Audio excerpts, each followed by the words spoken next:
Now, I ain't never been one to question God, but this time I did. I said, Lord, what would you have me do if I stopped being a conductor? There's whole lot more work left to be done. A whole lot more folks in slavery. And 'tis a civil war coming. What would you have me do? And he speak to me in my spirit. He said, Harriet, my ways are not your ways. My understanding is greater than yours. Now, I do have more work for you to do. You just rest your mind and your body. And with those words from God, I went on to Troy, New York, to raise money and to visit family. Now, I was in Troy when Charles Nally is arrested. I was there visiting my cousin, John Hooper. And we had all these here folks out in the streets hollering and carrying on about some man named Nally that they said had been captured and they're taking him to the commissioner's office to be charged. So I asked my cousin, I said, well, who is this here man Nally they talking about? He tell me, Harry, he a good man. He works for William Henry, who was an anti-slavery activist. And he said me, Nally done escaped from Virginia a few years back and he come here to work here in Troy to get enough money so he can send back for his family. He said, now, Harry, he ain't from Maryland, so I don't think you ought to go out there get mixed up with them folks. I look at him. I said, what difference do it make whether he's from Maryland or Louisiana? All I got to know is he's running from slavery. John standing there with his mouth open. Now, I know New York, 'tis a free state. Nellie ought not to have no trouble here. Here he was on his way home from a bakery, minding his own business when he's captured. That won't right. And John asked me what I gotta do. I tell him, well, I was going down there. Nellie done come here because he thought he gonna be free. He said, Harriet, I still don't think you ought to go out there. The men out there, they got guns, you might get shot. Did I worry about getting shot when I helped some of your folks? And this man come here because he wants to be free, and I'm going down there and gonna see what I can do. So I meets William Henry down in the street there. We worked the crowd up with our anti-slavery speeches, and 'twas about 2,000 people out there in the street that day. And they carried on. And William Henry, he asked me how I gonna go about freeing Charles. He said, you know them men in there, they got guns. I asked him, is you scared to die? Because if you're scared now, you might as well go on back home, because you can't help me. And he said, no, Miss Harriet, I ain't scared. I ain't scared to die, but I ain't never walked in no marshal's office to take back no escaped slave before neither. Now I can look at him and tell he's scared. Won't be telling him what to do, but now here he was, a free man. And he's looking to me to tell him what to do. Well, I couldn't do that. So I asked him, I said, look here, would you rather to be a slave or dead? Now, William Henry, he ain't no dumb man. He answered me right away. He said, no, I'd rather be dead. I said, well, then you don't need me to tell you what to do you? Because you know, just like I know, that boy in yonder, he'd rather be dead too. William Henry stand there for a little bit, and after a while he said, well, since you're putting it that away, we better hurry up and make a plan to free Charles, because as soon as that judge said Charles is a fugitive, they gonna turn him over to them slave catchers. So we better hurry up, make a plan. Now, I ain't never been one for a whole lot of flapping my lips and wagging my tongue, so I tells it, this here's what I gotta do. Gonna disguise myself as this here old woman. Gonna be wearing a bonnet on my head. And you look for me, standing right up yonder, front of that window there. And when they gets ready to bring Charles out, I gotta move from the window. Now that gonna be your signal to get the crowd ready to grab him when we bring him through the door. As soon as I gets upstairs, big old white man push me, tell me, get out my way. Another one of them said, look here, you wants to stay in here? Stand on yon front of that window. Stay out my way, you hear me? Lord, I couldn't believe it, because my plan is working out perfect. And no sooner I gets in the front of the window, look like it ain't take long for they say all the papers is ready. Take Charles to the judge. I signaled to the crowd, and oh Lord, they start there hollering, kicking on that door, pushing it, trying to get it open. And them marshals, they heard all that noise. I began to get scared, because I heard one of them say, well now, maybe we ought not go out there right now. Maybe we ought to stay in there a little while longer. And then somebody hollered out, fire! And everybody starts to running down the steps, and I run up behind one of them old marshals, grab him up around the neck. Boy, I was trying to choke the life out of him, but he take his gun, hit me with the butt of it, knocked me down on the floor. But I jumped right back up, grabbed another one of them, and I hit him right upside the jaw. I tried to knock his teeth out. Then I grabbed Charles, and I hold on to him. And they running down the steps, and I can hear all them people out there in the streets hollering, kicking on that door, trying to get it open. I holler back at them. Don't let them catch him. Don't let them take this here boy. Take him, grab him, take him down to the river, drown him. Don't let them have him. Give us liberty, or give us death. As soon as they bring Charles through that door, some of them men in the crowd, they grab him, put him in a rowboat, carry him to the other side of the Hudson River. But as soon as they gets over there, some of the marshals over there, they grab Charles, take him, carry him, put him in a little house. Oh, that crowd was really some kinds of mad then. Oh, they circled all around that building. And me and some of them, we went up to the door. And we pushing on it, hitting it, kicking it, trying to get it open. And then the marshals open the door a crack, and they shoot out there in the crowd. I tell them, they hit some of us. I tell them, no, don't y'all worry. Just get this here door open. Get the door open. Open it. Kick it. Get it open. Lord, I could hear people's clothes tearing. I looked down at myself. I was a raggedy mess, I tells you. And then a great big tall man, looked like a giant or something. Well, he pushed his way through the crowd, take his shoulder and hit up against that door. And when he done that, that door fly off the hinges. And the men's in there, they take a hatchet and hit him down across his head so hard it split that man's skull wide open. And he fall right down in that door. Now they tried to shut him, but they couldn't. And I look over and Charles, he's sitting way over yonder in the corner. Boy, bleeding real bad. It looked like he's scared half to death. I thought to myself, no, not another one of them. Not another one. I run in there. I grab Charles up, I throw him over my shoulder just like a sack of rice. And I run on out there with him. And some of the men, they take him, put him in a wagon, and they take him there, hide out in Amsterdam. And I ease on back in the crowd. Satisfied. Done saved one more Negro from being sent back to slavery. And later on, I learned that the Troy Anti-Slavery Society, well, they done raised $650 to buy Charles' freedom.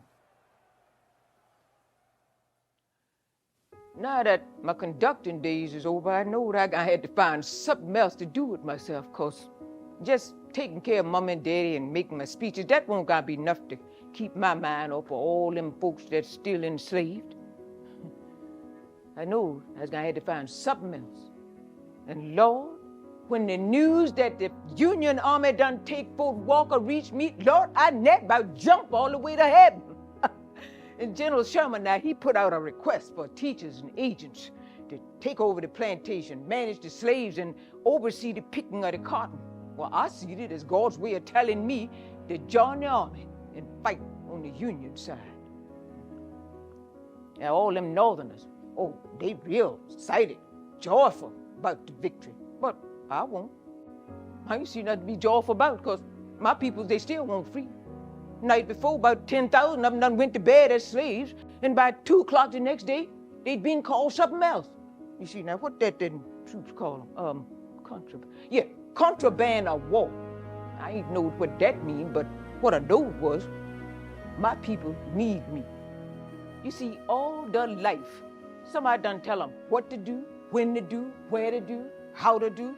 Won't no way they gonna wake up from slavery and be able to make it on their own without some help.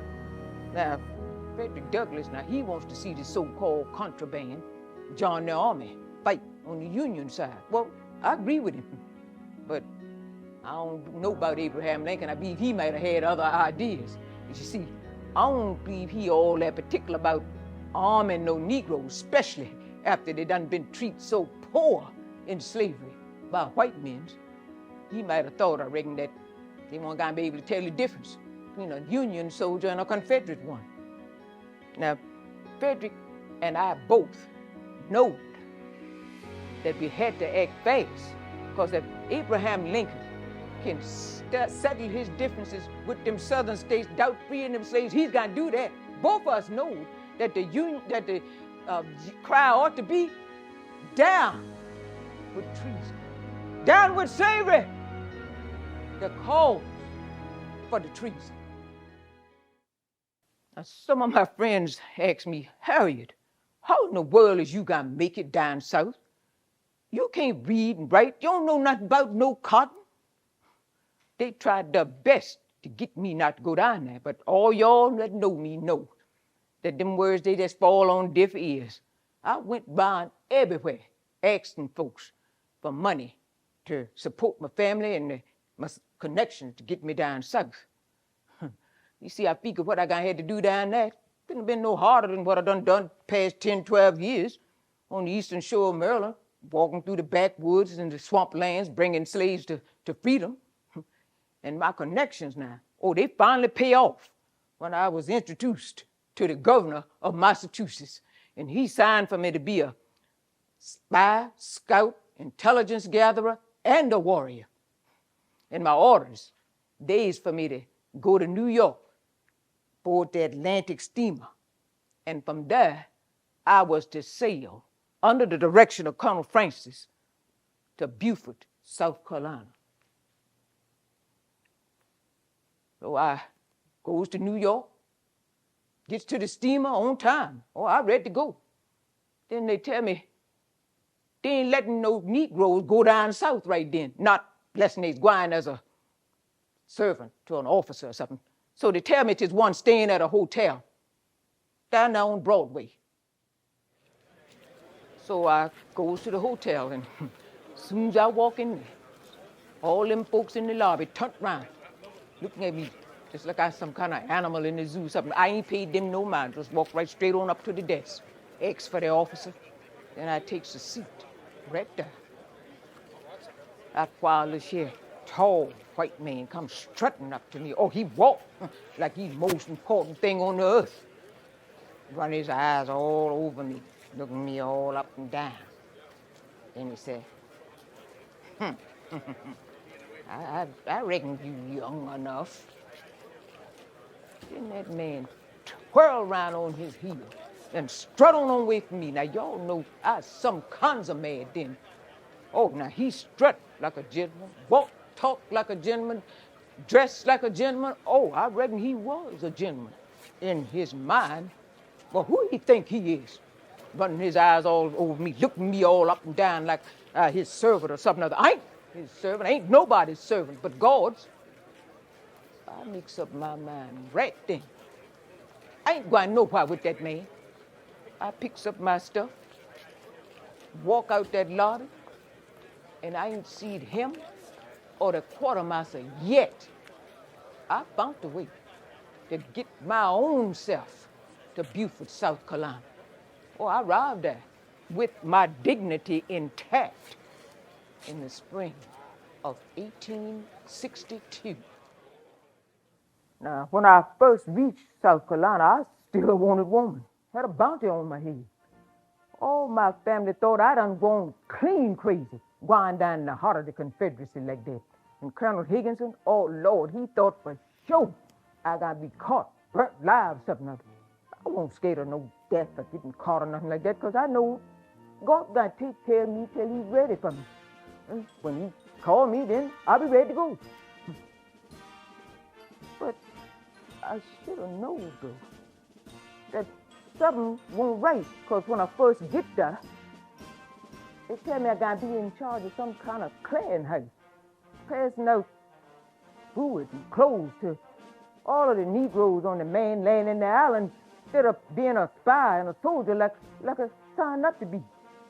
But since I so dead set on going there, I makes up my mind that whatever they tell me to do, I gotta make it work. Now, early, the night before I was supposed to report for duty, oh, I was so excited I can't even hardly sleep. And when I gets out on the field early that morning, big old red-faced officer, he tell me, report to the 1st South Carolina Volunteers Regiment. So I goes on over there. And Lord, my mouth neck about hit the ground. For the first time in a long time, I speaking at what I see. Standing for me, all dressed up in uniform, is a whole sea of colored troops. I know the 1st South Carolina Volunteers Regiment is the first official regiment of colored troops.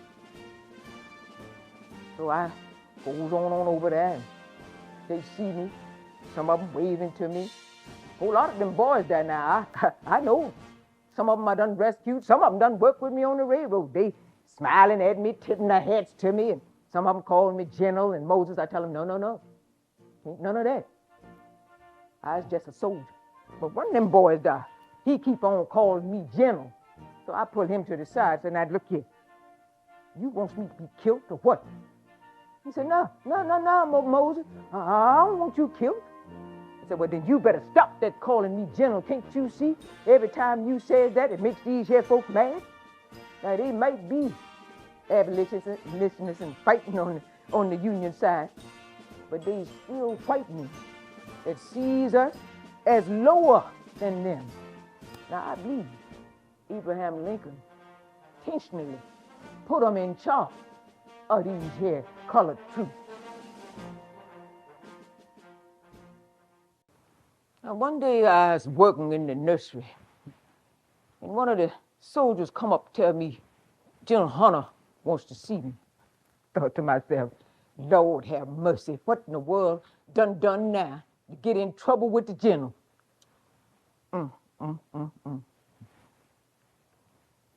So I goes to his tent. General Hunter, sir, you send for me? I was Harriet Tubman. He said, at ease, soldier. He said, I know when you signed up, you expected to fight in combat.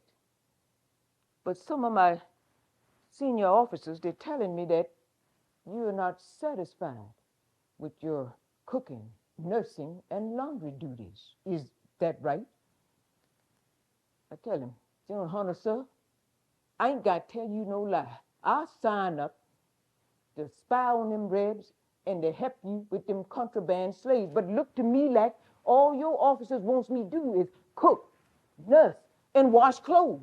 Now, sir, I done make 19 trips back down south, brung over 300 slaves to freedom along the Underground Railroad. Oh, I done had my feet frostbite so bad till they near about fall off.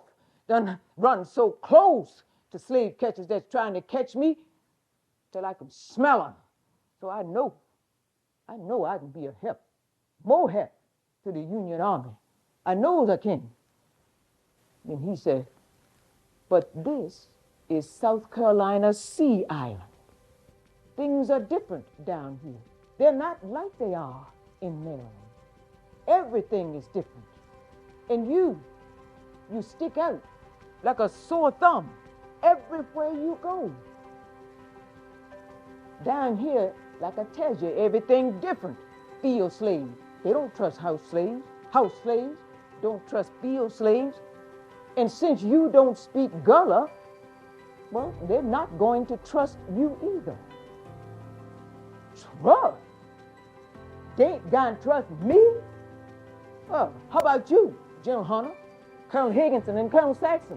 Do they trust y'all? Because y'all's all white abolitionists. Tell me something, sir. Why you think Master Lincoln put y'all in charge over them colored troops? Well, he ain't said nothing, so I tells him. Because he knows that God won't God let him beat the South, not tell him do the right thing. Master Lincoln, he's a smart man, real smart. And I just a, lonely Negro, I don't know too much about nothing now. No. But I believe, sir, I can tell Master Lincoln a few things. I can tell him how to make some money and how to save some young men's life too. If he can do it by setting the Negro free.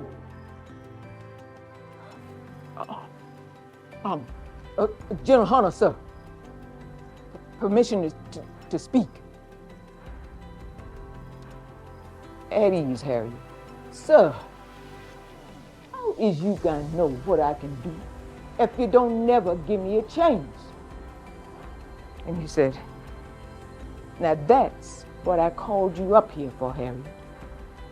I need you to recruit some men and spy on them Rebs. You see, I need to know more about the enemy before I can attack them further on up the Cumber Heath. Now, will you help me? I looked dead in his face. Oh, sure I will. But on one condition. Lord, when I said that, his face turned blood red. I know he ain't like what I done said. But he stand there, looking at me stone-faced. It looked like it was a long time before he said something. Then after a while he said, well, what do you want, Harriet?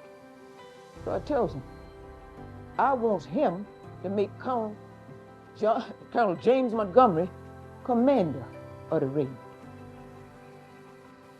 He's standing there looking at me.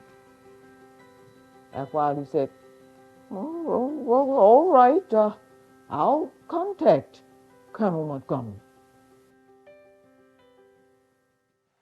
Now, General Hunter, he gave me $100 and a pass that allowed me to come and go as I please. And I want to hurry up and get started right away, because I want everything to be in order when Colonel Montgomery gets there. So right away, I recruit 10 colored men. Now, 9 of them done escaped from plantations along the Cumber Heath. And General Hunter gave me, passes from a spy squad. And, we went behind enemy lines, looking at everything, listening to everything. And then I take all that back and I tell it to General Montgomery. And on the night of June 2nd, 1863, me and 150 other colored soldiers, we traveled up the Cumber Heath on converted Union gunboats, the Harriet A. Reed and the John Adams. Now I stand lookout on the John Adams on the bow of it, right alongside Colonel Montgomery. And early that morning, when we come up alongside one of them plantations, I starts to singing, because I wants them slaves to know that we done come to get them. Swing down, sweet chariot, stop and let me ride. Swing down, sweet chariot, stop and let me ride. Oh, rock me, Lord, calm and easy. I've got a home on the other side. Said, swing down, sweet chariot, stop and let me ride. Swing down, sweet chariot, stop and let me ride. Oh, rock me, Lord, calm and easy. I've got a home on the other side. Them slaves, they heard my song, and Lord, they come running from everywhere. 'Twas hundreds of them, all of them running down there to jump on them boats. And them old, the owners, they see, hear all that, and they come running out there. No, don't get on them ships. Run to the woods, hard. Them Yankees, they got to take you to Canada. They got to take you, sell you off in Cuba. They was running, so many of them. They was running from every which way. Now, me and Colonel Montgomery, we know we won't gonna be able to take all these here folks. Just too many of them. And they started to hanging all off the sides of the boat. One time, I thought they gonna turn us over to so many of them. Colonel Montgomery, he look at me, tell me, say a few words to my people. I look at the man like he done lost his mind. What are you talking about? My people, I don't know these here folks. And what I gonna say to them, but what anything I said to them, they probably won't gonna understand it, know how. But I went on and I done like I was told.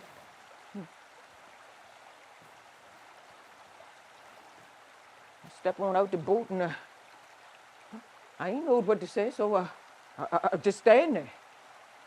Then after a while, oh, my feet, they starts to stump.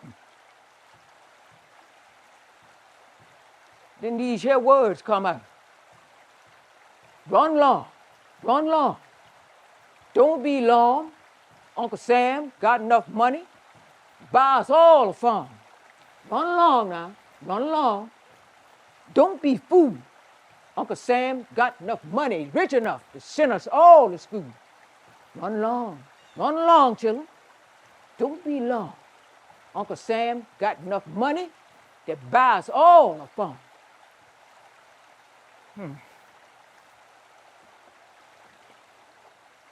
Now, I done that this time, but I won't sure I gonna ever be able to do that again.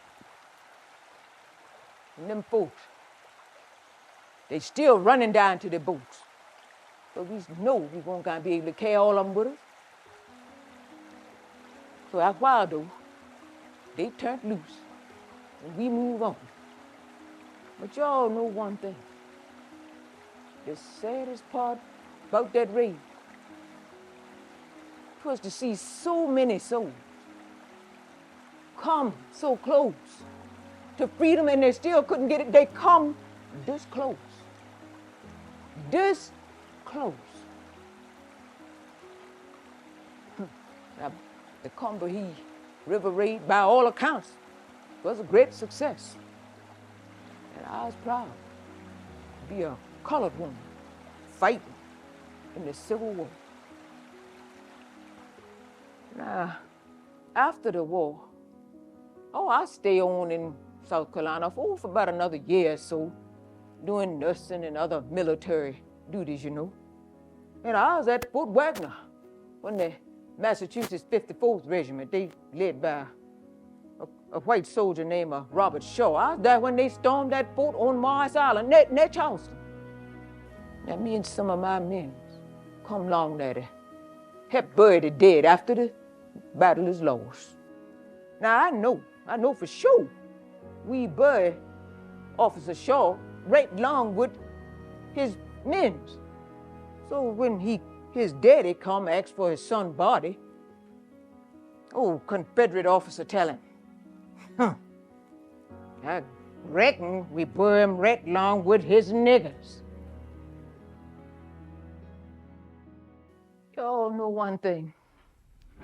All that time, I was a conductor on the Underground Railroad, and the whole time I was in the Army, ain't never was wounded. Not a scratch. No. 'Twas on my way home from the Army that I gets my first battle scars. I was sitting on the train. Conductor come up, tell me, get up, move to the back of the train. I tell him, I'll do no such thing. Can't you see I was a Union soldier? Oh, that makes him mad.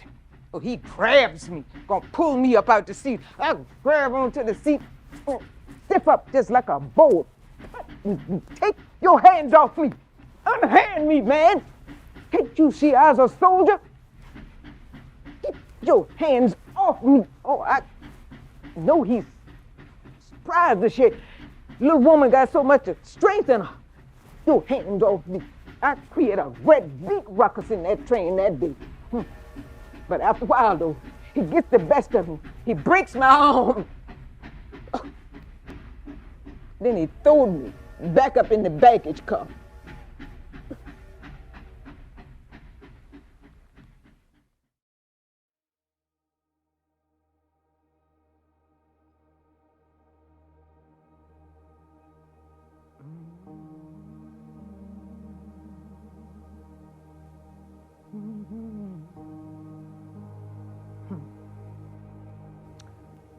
After the war, I went on back to Auburn, New York to take care of Mom and Daddy. They way on up in age now. I mix my money from the vegetables I raise in my garden and from my speeches I make. And I used to take people in my house that need a place to stay, you know. I ain't never turned nobody away. As a matter of fact, that's how I meet my second husband, Nelson Davis. You see, he done fight in the war. Now he needs somewhere to stay. And I tell y'all, way he look, don't know where in the world I gotta turn him way. Oh, as I said, I married him.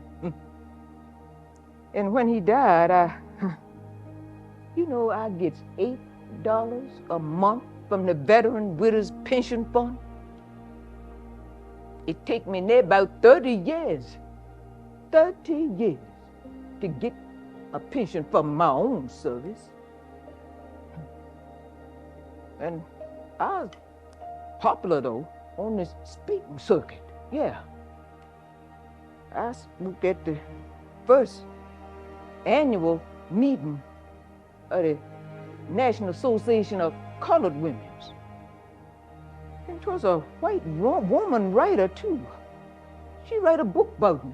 Now, let me see. What does she call that book? Seams in the Life of Harriet Tubman. And they give me all $1,250 from the sales of the book. That's for my upkeep, you know. Now, all my life, I done prayed and asked God to make me strong, just to keep me strong so I can fight, Father. Let me be able to fight every day of my life. Keep me strong. Now, whole lots of folks, they thought I'd be dead by now. A whole lot of my family and friends. But I done fooled them, because I was still here. I ain't going nowhere till God's ready for me.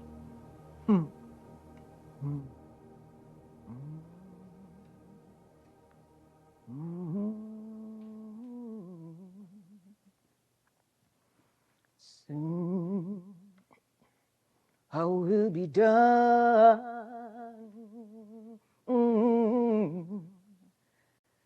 with the troubles of the world. The troubles of the world, the troubles of this old world. Soon I will be done with the troubles of the world. I'm going home to live with God. No more weeping and wailing. No more weeping and wailing. No weeping and wailing. I was going home to live with my Lord.